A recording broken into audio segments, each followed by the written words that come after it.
Aduh, ini petikan paling mantap banget. Langsung ref aja kali ya. Maybe, oh sini. Maybe my love will come back someday. Only heavens know. Maybe our hope will fly that way. And only heavens know. And all I can do is hope and pray. 'Cause heavens know. Anjray. Tembang indah dari Rick Price yang Heaven Knows. Itu tahun berapa ya? 90 sekian. Ya 90-an lah. Ini kita kedatangan Wima Jerok, Cabuluran Cabulis juga Cabulcin. Sehat ya Mak ya? Sama-sama. Mantap sekali. Sehat selalu buat semuanya. Ternyata di balik lagu itu ada makna tertentu dari seorang Wima. Apa ya Wim? Nggak, sebenarnya ceritanya nggak terlalu ini Ini sih. boleh kalau mau dipegangin dulu nih. Oh, Ntar kalau thank you, ini thank kita you. closing ambil gitar lagi. Nggak, tuh lagu ya selain mungkin lagu pertama Inggris yang gue hafal dulu kali ya. Awalnya Iya. Rick Price itu ya? Nah, sampai akhirnya dulu waktu SMA itu ada satu guru bahasa Inggris. Dia tuh jam pertama kan. Dan tiap ada murid yang telat, hukumannya itu suruh nyanyi di depan. Lagu bahasa Inggris apa aja. Oke. Nah, kebetulan gue seringnya telat. Dan lagunya itu aja yang gue nyanyi. Jadi udah bosan gitu. Lagu itu lagi. Ya gue cuma taunya itu doang gitu. Tapi emang pas lagi dia datang ke Indosiar, kalau lo inget, gue juga seneng sih gitu. Gue nontonin juga. Era itu dia lagu itu apa ya? If you were my baby. If you were my baby, ya gitu. Jadi gue juga salah satu pencinta Rick Price karena lagu itu adalah lagu yang gue pakai pacaran mulu dulu. Oh, iya, benar. Ya, Heaven Knows dan juga If You Are My Baby. Nah ternyata juga itu lagu bahasa Inggris pertama yang dihafalin sama Wima. Sebelumnya ada lagi, cuman New Kids on the Block waktu itu. Terus gitu. Ya Tonight lah. Deng deng deng deng Remember, Tonight. cuman udah lupa lagi lah sekarang. Nah berarti lu dulu awal-awal kenal musik, Mak, kalau kita mundur ke belakang, lebih ke boy band kah atau lebih ke band sebenarnya awalnya? Oh kalau ngomong awal ya, karena kan bokap gue juga anak band kan, jadi dengerinnya udah di Purple juga saat Awalnya, itu, gitu, udah dengerin musik band di Purple juga. Les pertama kali sih memang anak kecil lah, drum lah, standar gitu ya. Nah gue masuk ke Yamaha, piano. Nah, di piano itu gue agak ke distract sama musik-musik klasik gitu lah. Jadi kenal gitar tuh 2 SMP malah. Awal yang lu pelajari malah piano dulu? Piano Drum, gue piano. lumayan agak stepnya agak tinggi saat itu. Cuman stopnya gara-gara kan gue asma kan. Itu selalu kumat pada saat ujian tuh loh. Jadi orang tua gue kasihan kali ya. Udahlah, cabut lah gitu. Dari piano daripada tiap itu asma kumat gini-gini. Sampai akhirnya gue melihat konser tribute to Freddie Mercury yang di Wembley. Yang ada Metallica, Queen, GNR gitu-gitu. Metallica, Extreme, GNR, The Leppard tuh. Penampil pertama Metallica kan. Ya. Sosoknya tuh udah power stand gitu kan, Hetfield kan. Stone Cold Crazy dibawain kan ya? Itu kan pas lagi main bareng Queen-nya. Nah, awalnya kan Metallica-nya dulu, habis itu ada Extreme yang medley-nya tuh. Gue ngeliat tongkrongan orang main gitar kok pengen gitu. Baru gue belajar gitar kelas 2 SMP. Bikin band lo? Belum berani, cuman band keluarga iya, band keluarga cuman belum berani. Nah, gue menariknya gini nih. Berarti lo mengikuti perkembangan zaman sampai lahirnya New Kids on the Block. New Kids on the Block. Ya apa? Siapa sih dulu? Era New Kids ada apa, Rick? Enggak, ini yang penyanyi cowok tuh. Milli Vanilli. Milli Vanilli ya itu gue juga, cuman begitu tahu palsu. dia, iya begitu gue tahu kecewa gue. Ini loh Tommy Page, ya kan? Almarhum. Almarhum Tommy Page. Gue suka karena suka model ceweknya sok gitu jadi kayak. When you and me. Iya, a shoulder to cry. Ya gitulah. Nah terus gini nih, gue masalah gini ya, cabulis juga cabulcin. Ya. Jadi kalau cabuler buat yang cowok. Cowok cabulcin buat cewek. Cabulis buat cewek. Cabulis, oke. Cabulcin yang tengah-tengah. Oh siap, respect lah. Respect yang tengah-tengah. Nah, di Jerok itu hampir semua personel boleh dibilang skill di atas rata-rata, ya kan? Karena Wima sendiri nggak cuma bisa main bass doang, dari drum, gitar, nah terus lu pindah ke bass. Iman, vokalis, main gitar juga geblak juga ya kan. Gitu. Sony udah pasti gitarisnya juga. Nah, lu tiba-tiba pindah di J-Rock main bass itu karena memang J-Rock nggak punya main bass, apa lu emang sudah jadi basis terlebih dahulu awalnya? Karena lu gitar kan tadinya. Secara profesional main bass ya di J-Rock pertama Awalnya. kali. Pertama kali. Jadi awalnya itu emang main gitar lah, mulai dari 2 SMP, ngulik lagu-lagu yang gitar hero, sampai gede SMA, kenanya udah musik underground lah. Punk ska, mulai Operation Ivy, jadi covernya Biohazard, segala macam gitu-gitu lah sempat. Nah, pas lagi kelas 3 kan, Iman tuh ada kelas kan. Jadi gue inget dia waktu pertama kali datang, gue ospek gitu ya. Gue ospek sebagai organisasi band, ngocol kan dia. Jadi ada kewajiban setiap anak tuh selalu harus nempelin band idolanya di sini. Dia nempel aja Metallica, Hendrik, Nirvana, apa tumpel banyak kemudian kan nyolot banget nih adik kelas. SMA mana sih, Mas? SMA 39. Oke. Apa akhirnya gue ya karena nyolot gue panggil, gue si gitar main lagu apa ya waktu itu Metallica yang mana ya? Seek and Destroy itu apa lupa? Anjing bisa gitu, anjing bisa. Lagu ini anjing bisa, Ingwi anjing bisa juga gitu. Nah, sejak itu akhirnya dia jadi seperti partner gue dalam bermusik kan kadang kalau sekolah suka ada acara musik yang bukan tahunan ya. Hari guru apa suka. Nah, kita organisasi band tuh punya kewajiban untuk bikin sesuatu lah karena kebetulan punya alat juga di sekolah. Nah, gue selalu sama Iman tuh posisinya sebagai bass. Makanya karena gitaris kalau udah 2 atau 3, yang satu jago lead, rhythm yang paling nggak jago basis. Jadi gue kebagi jadi bass. Kalau sama Iman dia lebih jago soalnya. Nah, terus kelas berapa ya dia ngasih denger lah tuh kaset Lark and Shell. Lark and Shell, lagu pertama yang judulnya Honey, gue dikasih denger. Justru malah yang menarik perhatian gue tuh si bass line-nya itu loh gitu. Karena emang bass line-nya juga ngelit cuy. Ya, ngelit tapi yang lainnya juga maksudnya terkesan buyar gitu ya. Semua sendiri-sendiri tapi sebagai lagu ya itulah musik Lark and Shell. Satu itu yang bikin gue tertarik bassness. Cuman saat itu kan ya yang tahu cuman siapa sih lagu-lagu gitu kan tahun berapa. Gak jadi tuh proyekan gue sama dia untuk band bikin gitu. Di situ emang posisi gue gue memutuskan gue jadi basis ya man gitu. Itu waktu itu drummernya sama gitaris belum Sony belum Anton. Oh belum, waktu SMA belum ada yang mau gabung lah gitu. Sampai akhirnya gue lulus duluan, sibuk kuliah. Iman lulus SMA setelahnya gabung sama Funky Kopral. Oke, ya. Terus 2003 gantiin Onci kalau gantiin Onci. Ya. Jadi itu lucu juga sih. Jadi kan si Funkop kan buka open recruitment lah, open audition. Di MTV itu gue inget. Ada iklannya. Ya dicari gitaris baru Funky Kopral yang mau ikutan. Itu Onci masuk ungu ya? Langsung ungu ya kayaknya. Yang mau ikutan jadi gitaris ya datang ke pintu berapa Senayan, ceritanya gitu. Ada tuh running text kalau nggak salah. Wah, gue mau ikutan lah, gitu kan. Pas lagi di sekolah nongkrong sama Iman sih nggak ada yang ngomong tuh. Gue pengen ikutan, gue nggak ngasih tahu gitu. Pas nyampe sana ada Iman juga ternyata. Ada Iman juga. Aja nggak bilang deh. Ya udah akhirnya di situ gue ikutan audisi. Jadi gue Iman Sony. Oh ikut juga Sony? Sony ikutan. Nah dari semua ratusan atau ribuan gue nggak tahu. Kepilih 3 besar. Sony, Iman, sama satu lagi Robi ada gitaris. Ya Robi. Yang akhirnya jadi gitarisnya juga kan? Terakhir kalau nggak salah Robi. Itu drummernya yang gantiin Robi juga namanya. Oh itu Robi drummer. Ini ada Robi. Jadi model masalah dia jadi masalah si Robi. Ketiga itu baru dipilihlah Iman sebagai gitaris Funkop. Nah 2003 tiba-tiba Iman nelpon, gue mau cabut nih gitu, dari Funkop. Kenapa sayang banget kan habis ngeluarin album yang Toke itu bareng sama Stewan Jody gitu-gitu kan. Enggak ini gue, maksudnya ya adalah urusan manajemen kalau nggak salah gitu.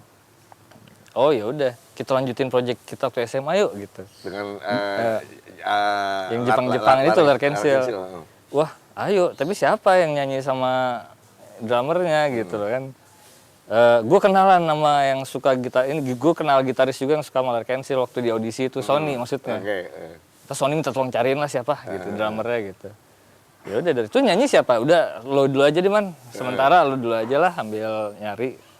Ya udah akhirnya dipertemukan lah sama si ketemuan nih. Tapi pas ketemuan bukan Sony yang datang, Anton justru.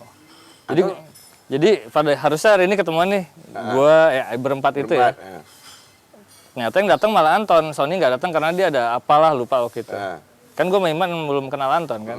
Ya udah kenalan, akhirnya cari tanggal lagi biar pas ada Sony berempat. Nah berempat itu langsung kayak yang gila-gilaan apa ya? Jadi kayak freak gitu loh, yang liatin video klipnya L'Arc-en-Ciel, pura-pura bikin video klip.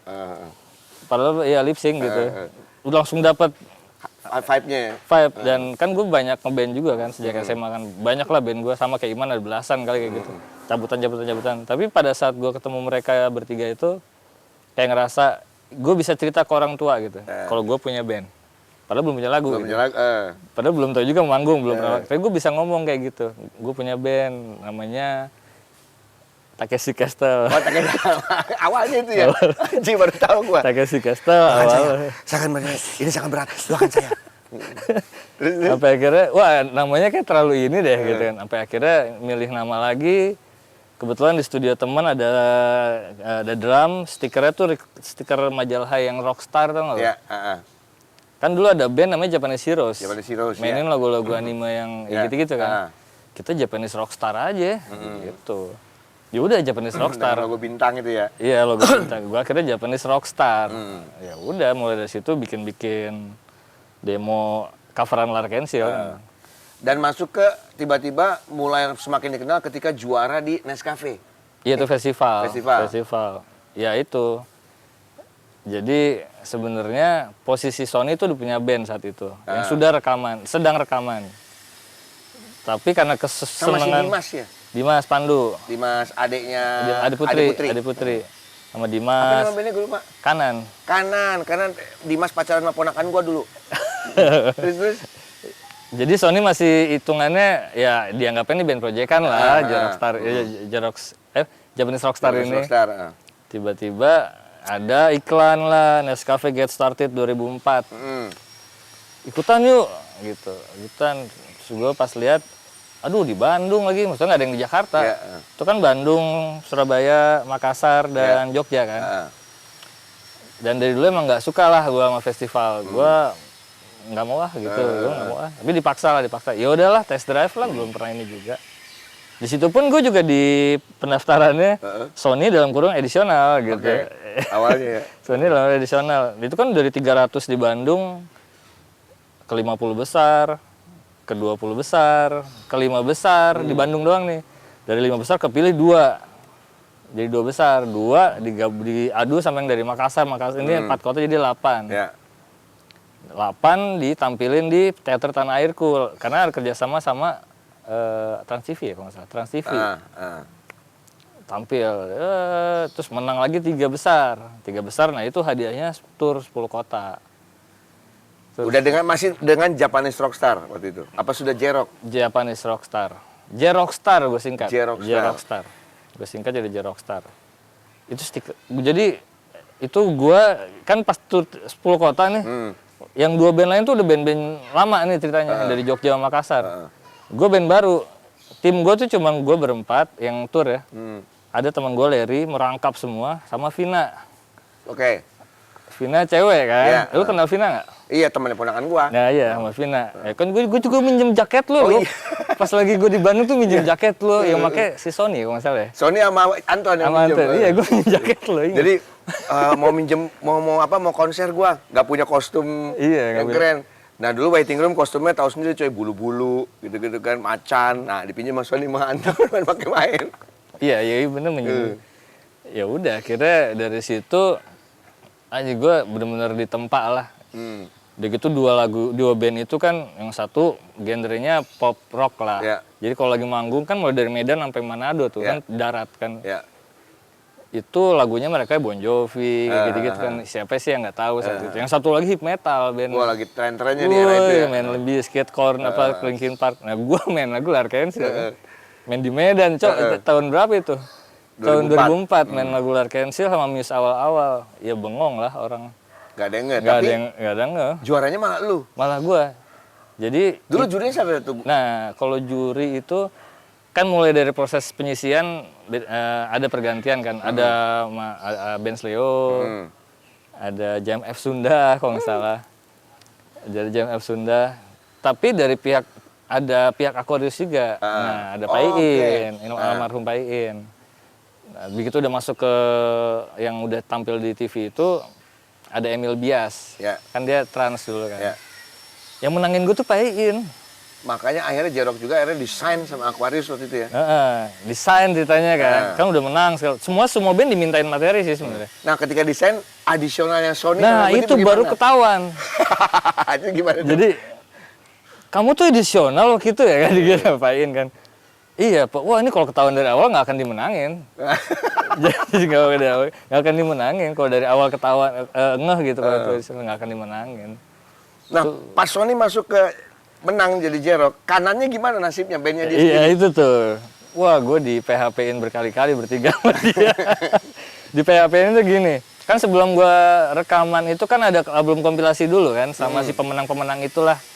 Digenapin jadi 12 gitu. Dari 8 digenapin jadi 12. Itu kan dia galau lagi, nggak enak sama kanan, tapi orang tuanya J-Rock aja. Tapi dia karena dia udah berjuang sama teman-temannya juga udah lama kan. Akhirnya ya kita bertiga kan nunggu lah. Sempat mau nyari gitaris juga gitu-gitu. Sampai akhirnya karena desakan dari orang tua juga milihnya J-Rock. Udah kita akhirnya sign lah kompilasi.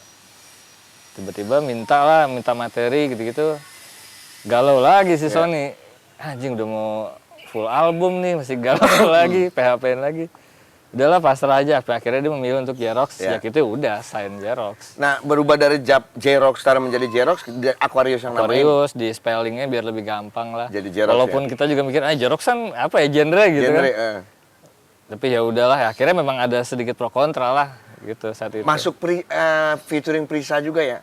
Itu album kedua ya. Album pertama masih full semua masih ini. kita berempat. Itu siapa ya? Bongki sama Uji masalah produsernya. Uji The Brur. Cozy Republic. Anjir. Ji, apa kabar Ji? Ya udah lama mah. Masih di Kalibata dia tapi. Di Kalibata ya? Masih? Kayaknya masih di Kalibata ya? Uji. Iya nggak Ji? Nah, ini keren ya para cabulor dan cabulis ya.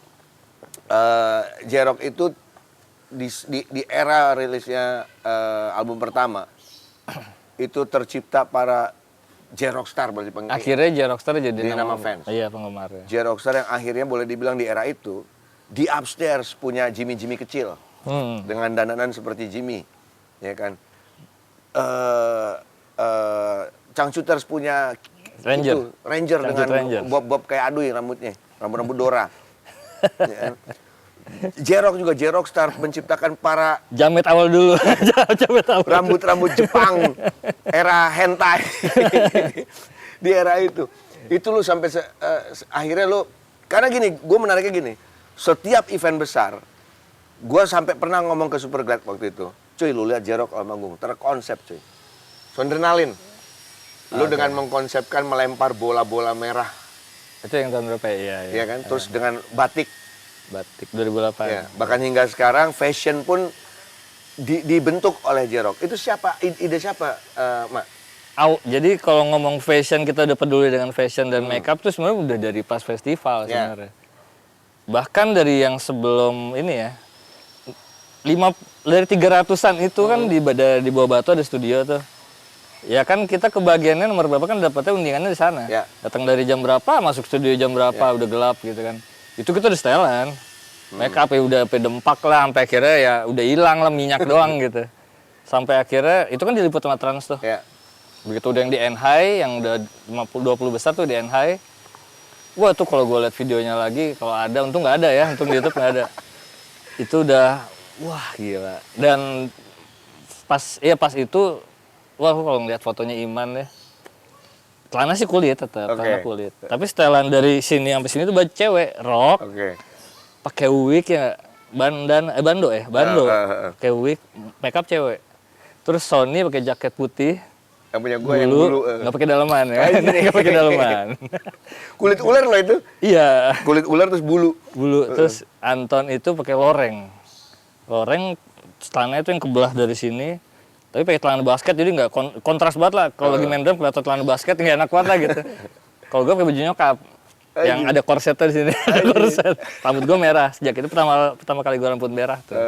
Nah akhirnya begitu pas kita udah ngerasa kita butuh ada orang yang menaungi lah gitu. Saat itu kan IO-nya kan Icon lah dulu, Icon namanya Etno. Punya Sigit sama Anya Best Jam dulu. Mereka dulu belum nikah. Nah gue sebenarnya ke Anya waktu itu.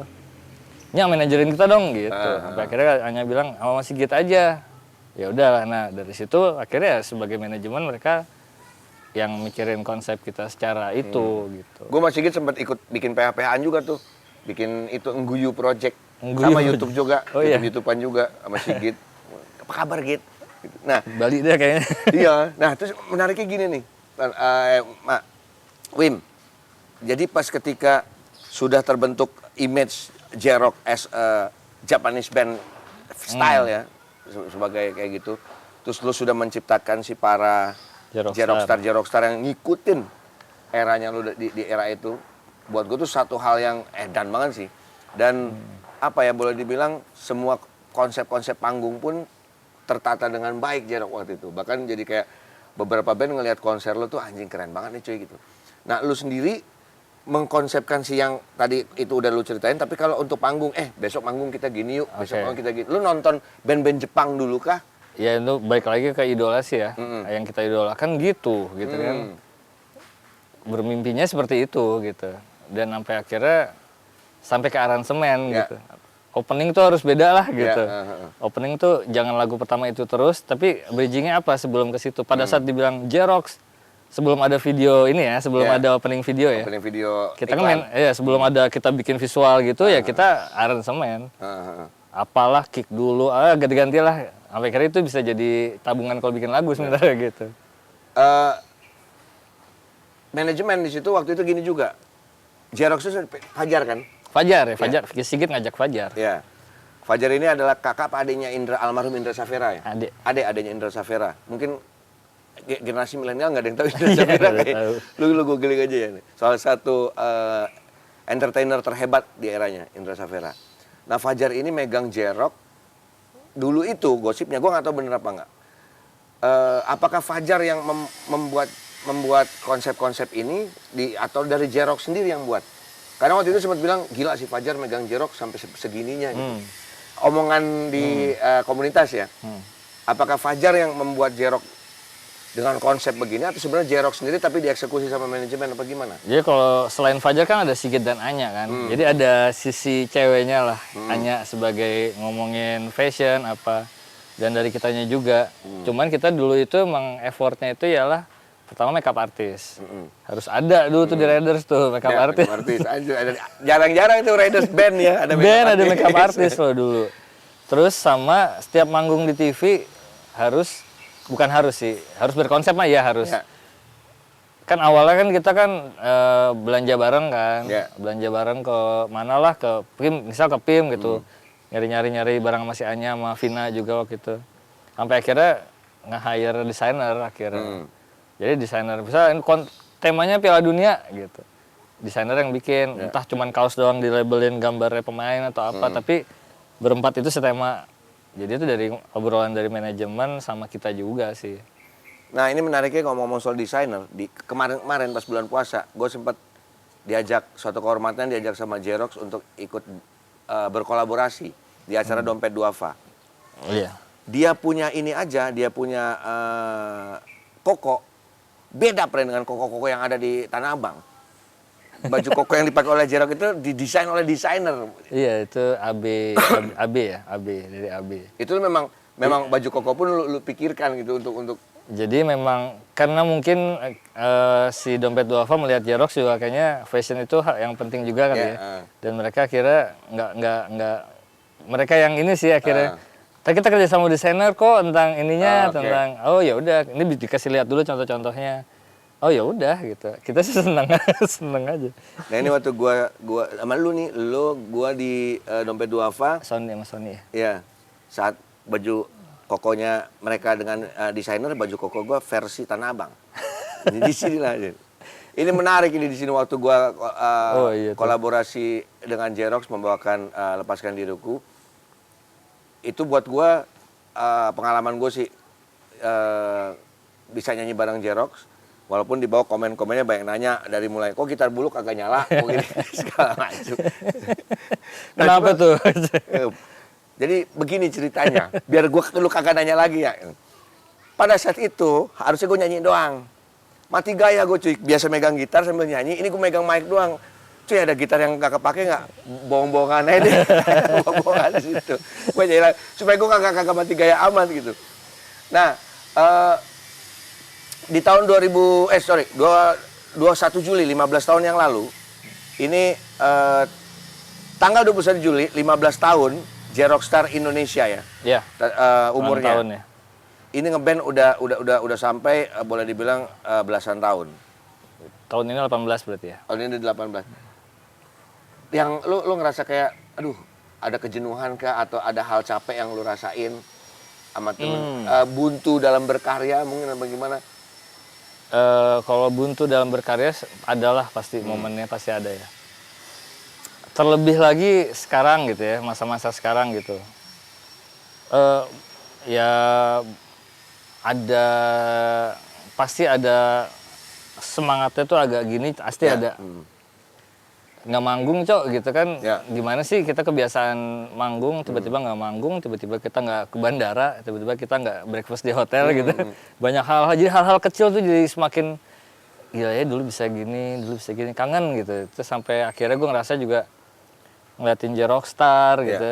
Waduh gila kangen sama kalian gitu. Sampai akhirnya, makanya gue makasih banyak, gue akhirnya jadi kayak ngerasa ya ampun, gue waktu itu gue ditonton orang seneng musik gue, denger nyanyi bareng, nyamperin ke hotel, apa segala macam. Terus ada kayak ngerasa, jadi kayak ada ngerasa nyesel gitu loh.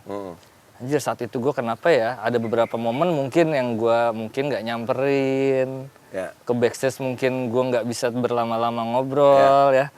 Atau penyesalannya sekarang gitu, kayak misalnya di hotel disamperin, kenapa nggak gue langsung samperin saat itu, gue harus mandi dulu. Emang sih kita juga capek lah habis manggung ya, cuman kenapa gue tunda-tunda saat itu. Mungkin ada beberapa momen yang gue tunda-tunda, malah gue makan dulu di luar, balik lagi ke hotel, mereka masih ada, tengah malam masih kenapa gue nggak lebih effort ke mereka gitu. Jadi rasa nyeselnya di situ sih, jadi lebih ke rasa kangen, rasa nyeselnya di situ. Kalau ada sedikit rasa bersalah, rasa bersalah karena kenapa gue nggak bisa semaksimal lagi kepada mereka gitu, yang udah antusias ke kitanya gitu.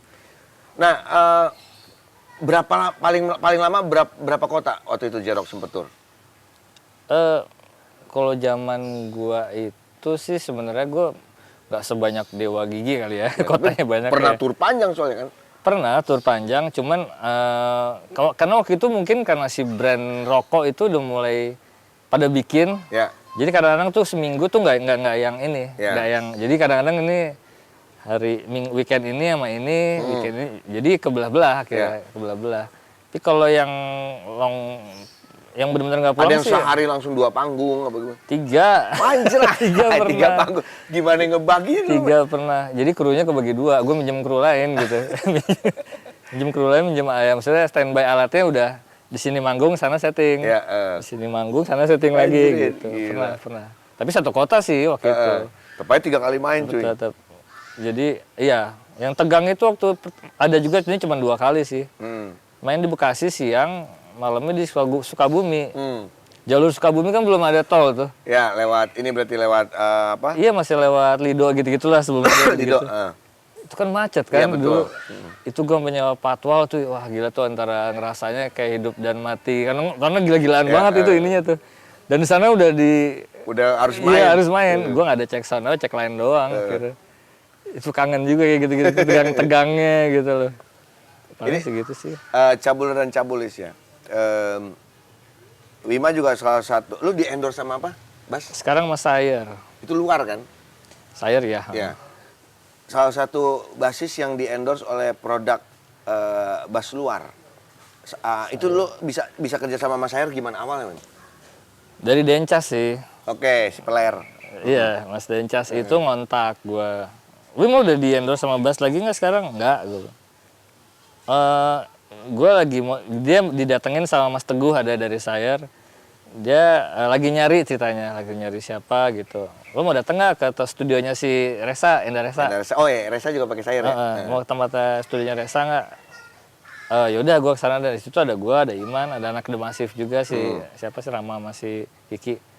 Di situ gue kayak kebetulan gue doang nggak basisnya ya kalau secara band ya. Ya itu di situ mereka bawa ada 2 bass gitu. Jadi ada kebagi 2 ruangan tuh, yang ini buat gitaris-gitaris, ini basis gitu. Ngobrol-ngobrol, nyobain bass. mau nggak gini-gini, udah gue bawa aja dulu gitu. Jadi kan bass kedua itu karena gue doang kan. Jadi ini ada 2 bass gue bawa dulu aja. Sampai sekarang sih ada gitu. Tapi gue so far sih gue ngerasa nyaman sama bassnya sih. Terus akhirnya lu di endorse. Gue belum sign sih sampai sekarang. Belum sign sih. Tapi gue saling support lah gitu. Support aja ya. Saling belum. Itu Shire itu sign lah. Ya itu tinggal nunggu lah. Tapi gue hubungan ya baik. Kan? Nah, 2021 di saat ya kita tahu berantakan lah semua ya kan, dunia semua nggak entertainment doang ya, hampir seluruh ini semuanya berantakan gara-gara pandemi. Nah lu sendiri Jerox nasibnya gimana di 2021? Apa yang lu kerjain? Terus terang Jerox ini lagi bukan tercerai-berai secara ini ya. Posisi kita tuh lagi pada mencar iya, nih. Sony di Malang kan? Sony di Blitar Malang, gua di Bandung. Anton lagi pindahan ke Bogor. Buset. Anton lagi pindahan ke Bogor. Iman doang yang Pondok Cabe, bolak-balik sih Kalisari, Cijantung sama itu sih. Cuma emang koordinasinya lewat grup pasti kan, grup WA doang. Sedangkan kita sedang dalam proses. Tadinya sih niatnya sih bikin mini album. Cuma melihat ke fleksibilitasnya kita ini kayaknya single dulu kali ya. Coba dulu lah ya single gitu ya. Coba dulu single deh. Jadinya gue lempar-lemparan data. Belum jadi tapi ya? Belum. Kapan rencana lu? Sony baru ngirim gitar semalam. Sony baru ngirim gitar semalam. Tapi lu ada deadline time kapan harus lu rilis? Itu sebenarnya gue deadline sebelum ada PPKM. Hancur emang. Gara-gara PPKM semua nih. Nah, lu sendiri dekat markas Cabul, Iman punya kantor. Konten juga bikin konten ya? Gua sama anak-anak itu dari album 2006 berarti ya. Dari album kedua berarti itu gue udah tinggal di rumah temen gue yang di Cilandak 5. Itu kita ngekos di situ lah dari dulu waktu Sebujangan gitu. Sampai akhirnya temen gue sekarang itu ngebangun studio namanya 1945 Music Factory ya, 1945 MF. Itu awalnya tuh sebenarnya studio untuk konten drummer pada situ ya si Yo Iqbal, si Gilangnya Kotak gitu sih. Cuman karena gue sering di situ juga, akhirnya gue jadi talent bassnya lah gitu kalau mereka lagi bikin konten. Dan akhirnya merambah nih 1945 nih. Sepertinya arahnya menjadi seperti label. Nah, kan Jerox udah keluar nih, Aquarius udah selesai kan. Akhirnya gue pikir, ya udah kita produksi Aquarius aja, produksi Jerox aja yang single ini sama 1945 kayak gitu. Nah, lu sendiri saat ini memanajeri Jerox. As a manager jatuhnya. Kita nggak ngomong manajemen berempat lah ya, manajemen berempat. Cuma contact person kebetulan gue gitu. Jadi kalau dibilang manajer nggak juga sih. Gue nggak mau manage, kita saling memanage cuman contact person lu. Contact person gue. Dan sosmed gue juga. Guys, gaji gedean dia harusnya Son. Aduh. Harusnya ya, iya harusnya ya. Harusnya ada gaji. Ada di luar manggung ada gaji. Jadi gue gitu, workflow-nya tuh gitu, kalau waktu masih manggung gitu ya. Gue biasalah ada yang ngontak ke gue. Gue deal-dealan segala macam udah aman, gue lempar ke admin ada di kantor buat ngomong kontrak. Karena kan tanda tangan tetap Iman sebagai dirut. Iman dirut. Tanda tangan harus Iman. Setelah itu deal segala macam baru berangkat ngomongin produksi Sony lah itu. Kru siapa aja, tiket pesawat itu Sony. Nah balik lagi ke Jakarta, di sananya ketemu Jeroxstar yang order Anton. Balik lagi Jakarta, udah beres-beres, tinggal pembagian fee apa segala macam pajak itu Iman lagi. Itu bagian Iman. Jadi gitu pembagiannya tuh. Lu cuma pokoknya booking gue bagian gitu aja. Itu cuy namanya mandiri. Tapi ada minus plusnya sih. Apa plus minusnya? Plusnya itu memang tak terpotong ya. Tak terpotong. 20% ya. Tidak terpotong sama sekali. Dan kita bisa ngatur gitu. Ngaturnya tuh enak. Buat kas segini dulu aja lah gitu ya kan. Buat kas segini dulu aja lah kali ini lah. Kita gede-gedein dulu lah. Buat lagi butuh nih kayak gitu-gitu. Minusnya? Minusnya jadi kita nggak punya bantalan. Nggak bisa lempar bola ya? Maksudnya ada sedikit masalah yang gue nggak akan bisa keras ke mereka. Misalnya kalau ada manajer kan bisa jadi bantalan nih. Misalnya gue ngeluhnya ke sini. Ini bisa jadi penengah kayak gitu-gitu kan. Ini nggak ada.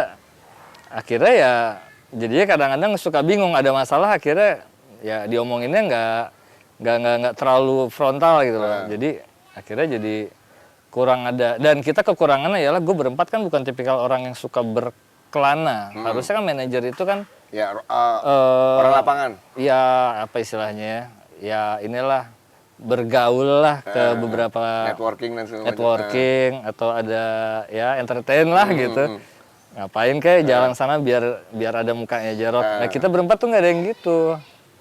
Jadi selama kita berempat yang jalan sendiri tuh seperti kayak terima bola aja gitu. Lu nggak nyari manajer baru apa gimana rencana ke depan? Sempat ada omongan, cuman masih belum sesuatu yang urgent. Tapi kalau menurut gua, kalau kita kan belum lihat keadaannya gimana ya ke depannya ya.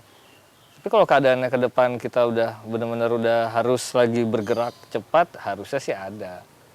Harusnya ada. Iya. Harus. Kudu kalau nggak ada bantai capek juga sih. Capek. Nah, YouTube ternyata di bulan April juga 2020 ya, Suara Wima, Oh, channel gua. channel lu. Suara Wima Yoga. Suara Wima Asik, Yoga. Itu Promo. channel YouTube-nya Wima mengcover lagu-lagu dan yang view udah gila-gilaan juga. Itu 2020 mulai ya? Iya gara-gara Awal itu. pandemi juga kan? Awal PSBB di Bandung. Sebelum PSBB, gue langsung tolong kirimin bass dong dari Jakarta. Gue gak megang alat nih di Bandung nih. Mati gue gak megang musik. Akhirnya ya udah. Bikinlah sih. Bikinlah iseng mulai yang cuman pakai ya handphone doang kan. Modal gue handphone doang. Emang mana coba handphone? Lihat channel handphone gue handphone. Sambil nunggu handphone. Lu lihat aja video kali pertama gue deh. Ini ada. Suara Wima Yoga. Ini video gue pertama yang gue post cuman pakai handphone, pakai preamp yang harganya bukan preamp, pakai sound card yang harganya 98.000. Software. Cuma ngedit untung gue udah ada laptop ya, pakai Final Cut lah. Cuman tetap aja caur sih kalau gue lihat. Ini postingan pertama nih ya. Postingan pertama gue ini. Ntar lu lihat di layar ya. Kayak ada Ntar dulu iklan, ntar dulu. Skip ad. Max anjing bawain covernya Maxwell lagi. Gue langsung bawain Rancid.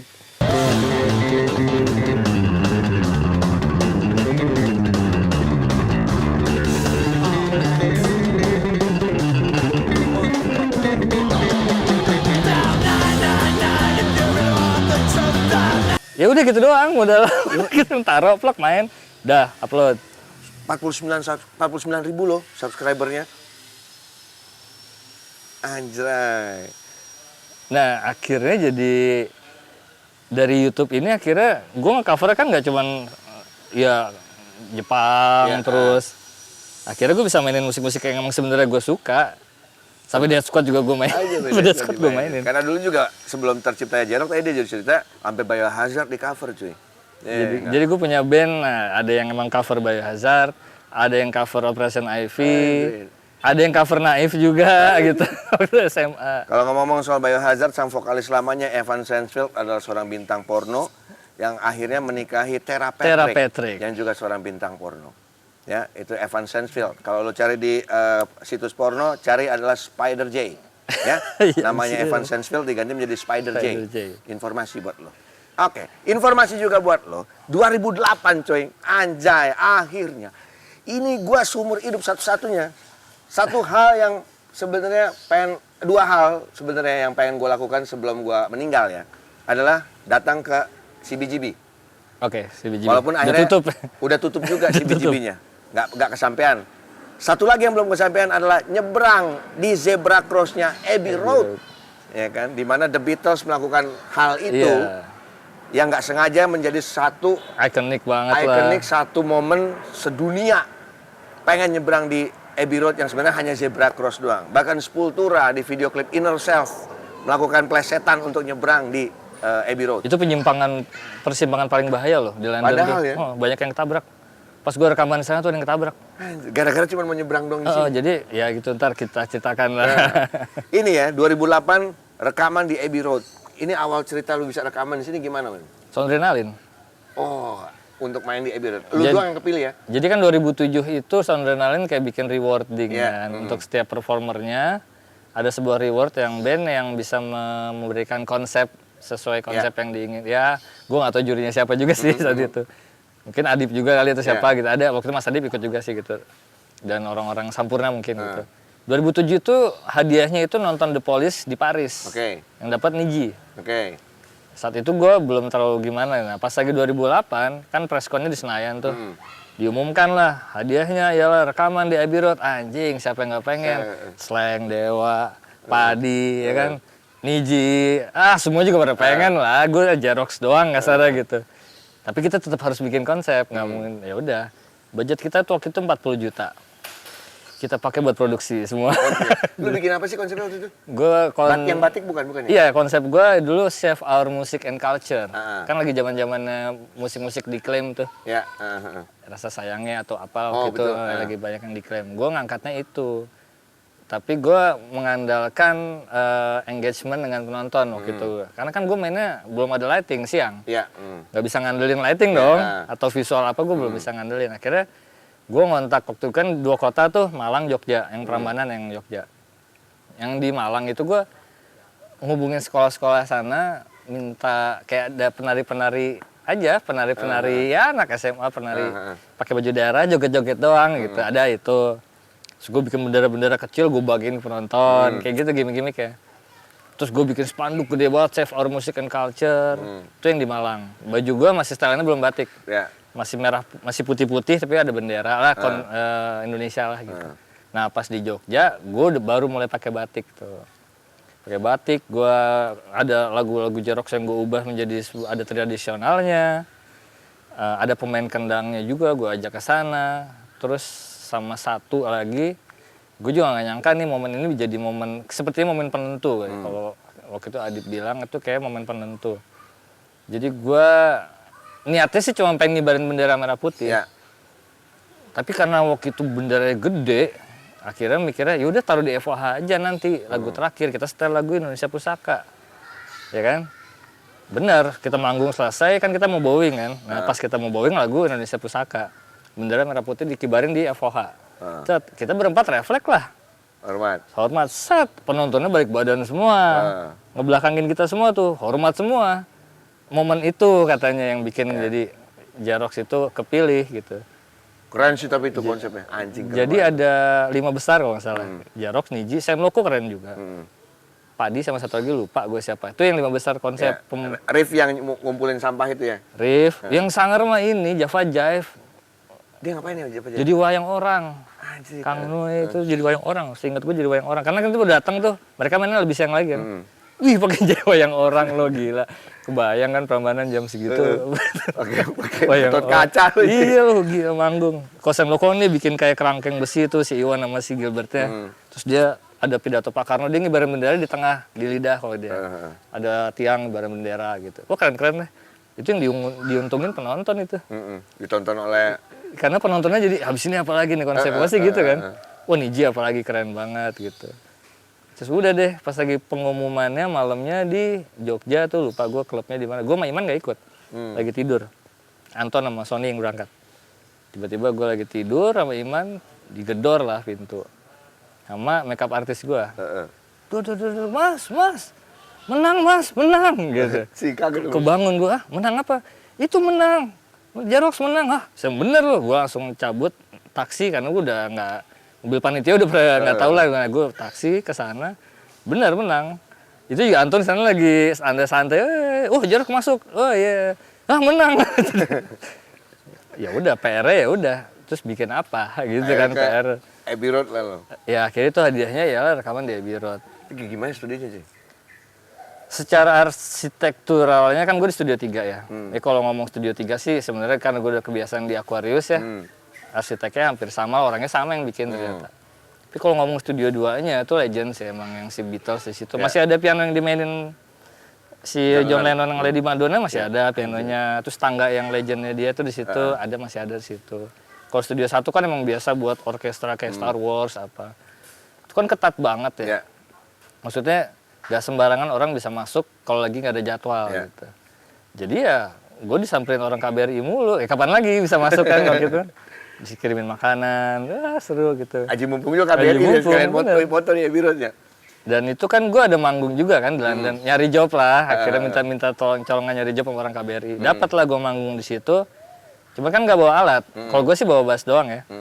Akhirnya Anton minjem kicknya dari vendor waktu gue rekaman kan. Nah kerennya lagi kalian mau riders apa buat rekaman nanti? Ya pilih yang canggih-canggih dong. Dan ada semua gitu di sana. Begitu pas mau manggung, kan jadwal kita sampai Sabtu. Manggungnya tuh hari Minggu. Gue minjem kicknya deh. Minjem kicknya Minggu. Dari 5 hari gue rekaman itu, kita mau keluar masuk cuek. Ya. Ngajak orang gue cuek. Nah begitu pas udah Sabtu selesai kita rekaman, kan minjem kick. Mau balikin hari Seninnya. Itu kita benar-benar nggak bisa masuk. Nunggu sampai jam rekaman selesai, jam 10 malam kalau nggak salah. Nunggu aja di luar. Bahkan masuk ke parkirannya nggak bisa. Seketat itu. Padahal kan gue dari kemarin udah di sini nih, gitu kan. Tinggal balik. Cuma mau balikin doang lagi gitu. England. Ser. England. Tadi lu cerita Crossroad Abbey Road itu sering kecelakaan karena Ya, jadi itu kan memang mobil tuh ngebut di situ. ya. Cuman jadi gini, ada peraturan tidak tertulisnya. Kalau kita berdiri di, misalkan tuh di cross ya. Kalau kita berdiri di sini, otomatis mobil akan berhenti dengan sendirinya. Karena mungkin nyangkanya orang itu mau foto. Mereka udah pengertian tuh. Ya. Jadi kalau kita berhenti di situ, diam berdiri di situ, kita nggak nyebrang, akan ngomel nih si mobil. Oke. Gimana? Harus nyebrang, harus foto. Jangan berdiri di situ kalau nggak mau foto, kasarnya gitu. Dan emang kata si Chris Bolster yang sound engineer-nya emang itu bahaya tuh. Maksudnya sering banyak kecelakaan, bener kejadian, ada yang lagi tabrak, ada ambulans segala macam. Karena di situ mobil ngebut. Dia lagi mau foto nyebrang. Cuman nggak tahu ya mobilnya juga lagi entah salah. Pokoknya ada yang lagi dibawa ambulan aja. Gue sering kejadian bilang gitu. Gara-gara ada Beatles semua cuy. Dari situ ada jadi namanya The Wall juga kan. The Wall itu kita bebas nyoret apa aja. Cuman tiap berapa bulan kayak dicat gitu. Jadi coretan dari negara-negara apa ya, gue juga nulis lah. Titipan temen-temennya gue tulis juga. Was here. Tapi emang gila sih itu ya. Seberangan dari The Beatles doang tiba-tiba menjadi satu. Dan kebetulan juga begitu gue dicabut ke Indonesia balik. Jadi si majalah Rolling Stone luar apa ya gue majalah apa di Inggris aja. Dia 40 tahun ada judul 40 tahun recreate si Beatles nyebrang itu. Jadi ada album-albumnya, salah satunya ada Red Hot gitu. Ya, Red Hot juga punya. Red Hot, Simpson, siapa. 40-nya Xerox cuy. Anjir. Wih gila, masuk dia. Wah, itu. Masuk. Cakep. Nah, ada satu hal yang gua sempat sebel sama Xerox sebenarnya. Ketika Jaya Rocks diambil sama Xerox menjadi sound engineer. Setiap gue tanya, Jai, Superglad besok main Jai, gini. Gak bisa gue ikut Xerox. Jai, minggu depan Superglad main lagi nih. Gak bisa gue ikut Xerox. Bayarannya gedean sono. Ini Xerox kurang asem. ya. Awal-awalnya. Nah, ini kita ada di layar handphone lo, atau di layar laptop, atau layar apapun. Ada foto, ini kapan dan di mana. Uset nih, lu di mana nih pakai baju Indian? Apa baju Kalimantan ya, Dayak ya? Ini gue acara TV, kalau nggak salah Global TV, lagi ulang tahun kalau nggak salah. Ya seheboh itu gue ya dulu ya. Anjir, pakai baju Dayak nih. Tapi emang tidak bisa dipungkiri, kostum yang dipakai oleh Xerox itu memang ciri khas dan akhirnya menjadi satu ikon yang luar biasa sih. Itu gue pakai bulu-bulu ya, pala ya? Kayaknya kayak baju Dayak ini. Iya, gue ingat pakai bulu-bulu sengaja. Kalau yang kiri? Ini cover, ini waktu lagi di IM3 ya, gue jadi brand ambassador IM3. Ini udah pulang dari Inggris ini sih. Setelah Abbey Road ini ya? Nah, setelah Abbey Road. Gile. Kalau sekarang manggung masih dengan kostum seperti itu kah? Kalau kayak Upstairs sekarang berubah kan? Jimmy udah nggak kayak dulu lagi. Xerox masih seheboh dulu dengan kostumnya atau berubah? Kalau lagi nggak ada, ya gue nyari simpel sih, udah nggak pakai makeup artis sekarang. Oke. Udah nggak coba. Tapi ya berusaha gitu. Dengan style ya? Nggak mau yang kaosan doang juga gitu. Nah, sebutin 3 hal yang paling lo cinta dari Xerox. Bebas ya. Gue di situ bisa menjadi diri gue yang sebenarnya tanpa harus gini nih di Xerox, harus gini enggak. Ya gimana gue gitu. Pertama bebas. Kedua ya family lah. Gue udah anggap mereka ya kasarannya ya gue bisa ngidupin keluarga dari itu gitu ya, dari Xerox ya. Jadi udah keluarga banget gitu. Yang gue suka dari Xerox apa ya? Jadi gini, dulu tuh kita selalu bermimpi tuh nggak pernah sendiri-sendiri gitu. Ngayalnya bareng terus. Ya ngayalnya bareng-bareng terus jadi gitu. Impiannya menjadi kenyataan ya, juga. jadi mimpinya jamaah lah gitu. Dia jamaah ya kan. Nggak munfarid gitu. Mimpinya jamaah. Mimpinya jamaah, ngayalnya bareng-bareng. Jadi kita kadang kalau lagi mimpinya tinggi-tinggi amat dulu sih. Dan selalu bareng-bareng. Ada yang belum kesampaian nggak mimpi J-Rock? Wah banyak sih sebenarnya. Satu yang mungkin belum kesampaian, lu pengen banget di J-Rock. Kalau di musik masih banyak ya. Kadang-kadang kan kita juga pengen punya konser tunggal yang ditonton segibar Sempat sih pas ulang tahun J-Rock yang ke-10 satu dekade itu kita bikin itu kan konser tunggal di Malang gitu. Dengan segala macam konsep yang kita bikin, kita mau, tapi tanpa sponsor gitu. Benar-benar tuh 30 lagu masalah. 3 jam mainnya 20 berapa lagu lah gitu. Gila. Jadi kebagi 3 session ya 3 fashion gitu. Kostumnya ada 3 session dan 3 fashion. Kostumnya ada 3. Jadi ada konsep akustik. Ya gue bikin satu konsep akustik. Di situ gue main gitar, Sony main keyboard kalau nggak salah. Anton nyanyi, Iman main biola. Ada sempat momen gitu juga kalau nggak salah tuh. Jadi konsep yang kita pengen saat itu. Cuman kalau di konser tunggal yang bener-bener itu tuh masih mimpi lah, yang bener-bener konser acara J-Rock gitu, konser tunggal, cuman penontonnya tuh yang massal gitu. banget. Itu mimpi gue sih gitu, dengan konsep yang wow gitu, masih banyak sih mimpi banyak banget. Nah ini salah satu band favorit lu juga adalah Rammstein, my friend. Gile. Apa yang lu suka dari band ini? Jurgen Klinsmann. Lu pernah lihat di Gagal nggak sih live-nya? Keren sih. Nggak pernah kan? Hampir semua band-band Eropa sih, maksudnya Jerman dan segala macam tuh kalau manggung dari lighting dan segala macam gila. Dia berteman dengan api. Itu gila loh, lu harus nonton itu kan. Yang belum tahu Rammstein lu harus nonton deh live-nya. Band-band Jerman yang gue suka Kreator. Wah, Kreator ya. Itu juga Mille Petroza. Wah, dengan konsepnya juga selalu dengan walaupun template ya dari negara ke negara konsepnya sama tapi keren cuy. Waktu gue salah satunya adalah band idola Jerman gue Die Totenhausen. Itu yang bugil-bugil tuh, yang posternya di rumah gue sering gue pakai tuh salah satu band favorit gue tuh. Ya lu lihat video klip Pussy aja deh. Nah, tapi nggak ada ya, di mana nonton ya? Susah. Susah ya. Ya paling di ini Pornhub kali ada kali ya. Waduh, gas banget. Itu gila loh itu video. Satu-satunya band yang video klipnya. Sadis-sadis sih band-band Jerman, keren-keren sih buat gua. Satu lagi kalau nggak salah yang lagi gue suka ini di Jerman tuh salah satu influence-nya Kausa, The Ocean. The Ocean. Itu band baru dari Jerman. Metal tapi nyanyi ada kayak Tool-nya, kayak Perfect Circle-nya tapi dihajar metal era-era Lamb of God-nya The Ocean. Dan juga lu melihat seorang sosok Brian May ini sesuatu yang berbeda. Apa yang lu lihat? Setelah Rammstein ke Brian May lu, jauh lu. Iya. Gue di sisi musikalitas kali ya. Pengisian gitar tuh ya bukan yang lead apa as a gitaris di Queen itu dia emang orang Freddie gitu.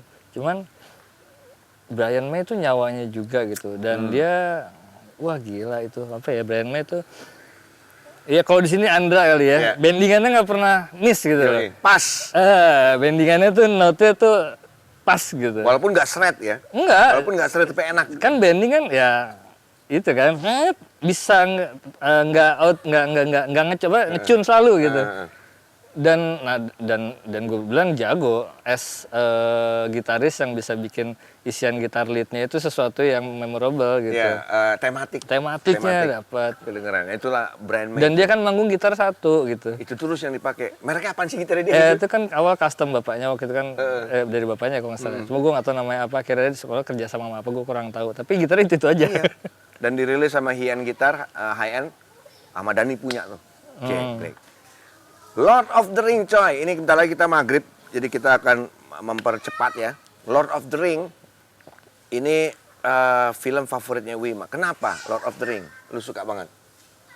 Gua ada kali ya lebih dari 50 kali ngulang-ngulang kali ya. Tiga-tiganya. Kan panjang tuh film. Panjang.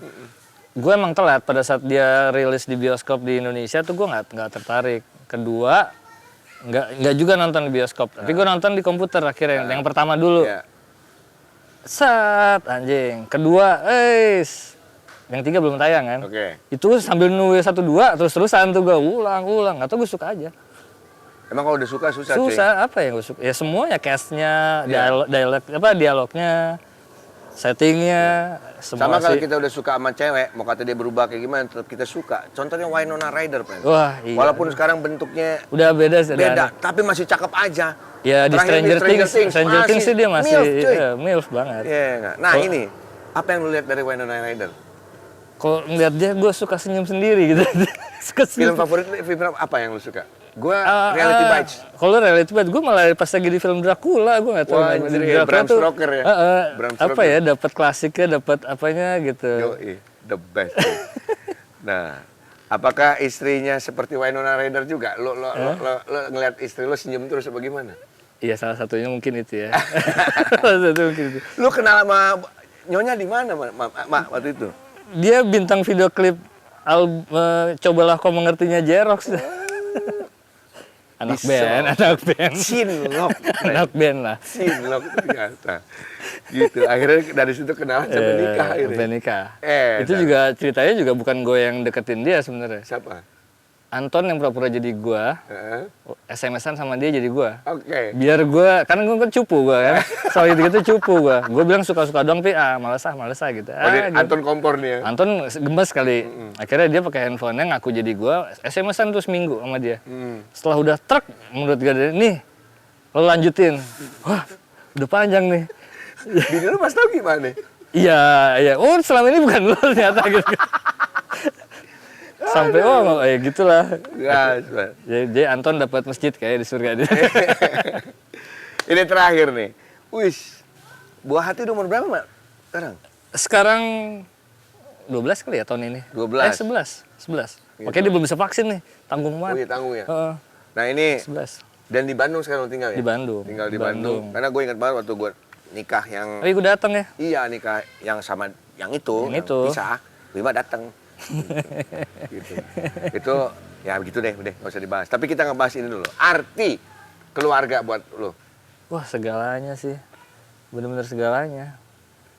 Apapun yang gue lakukan. Nggak mau nambah satu lagi anak? Itu 12 tahun masih keburu lah, jarak-jarak dikit. Gue sama kakak gue aja beda 24 jadi gini, tahun. kayak ada rasa, bukan lebih bini gue, tapi mungkin ke gue juga ya. Kayak gue takut ngebagi, sebenarnya sih nggak bukan sesuatu ya klise lah, cuman gue bisa jadi adil nggak ya rasa sayang gue ntar kalau gue ada anak lagi. Jadi gue udah terlalu tinggi nih sama satu. Kayak belum ada rasa bisa ngebagi lagi ke yang yang ini lain, gitu. yang baru. Sama halnya kayak piaraan sebenarnya. Ada kura-kura nih gue di rumah, gue pengen nambah biar banyak. Antar sayang gue kesini berkurang nggak ya? Oke. Ya kayak gitu mungkin. Tapi di satu sisi emang karena kita, akhirnya kegedean, anaknya udah jadi gede gitu. Gak, tapi everything, family is everything. Wima, thank you banget ya. Thank Sudah you. hadir di Catatan Sibuluk. Ini persembahan terakhir dari gua dan Wima. Oh iya, gue pengen cerita juga satu momen.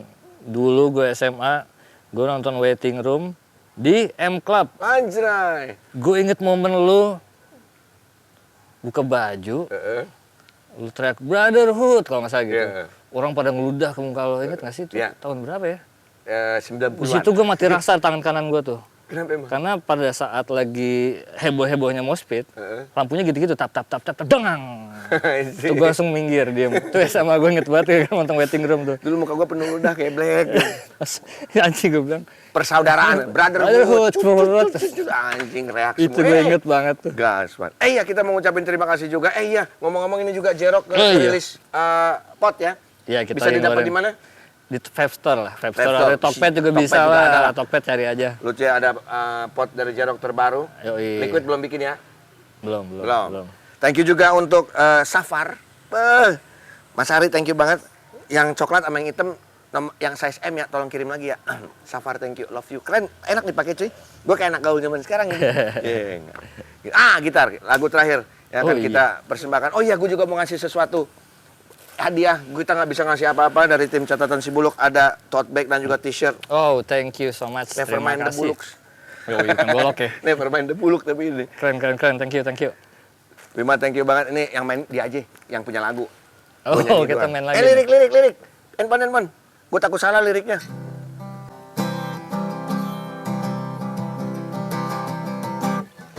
Saat ku rasa semua telah berbeda Dirimu jadi tak sama karena kau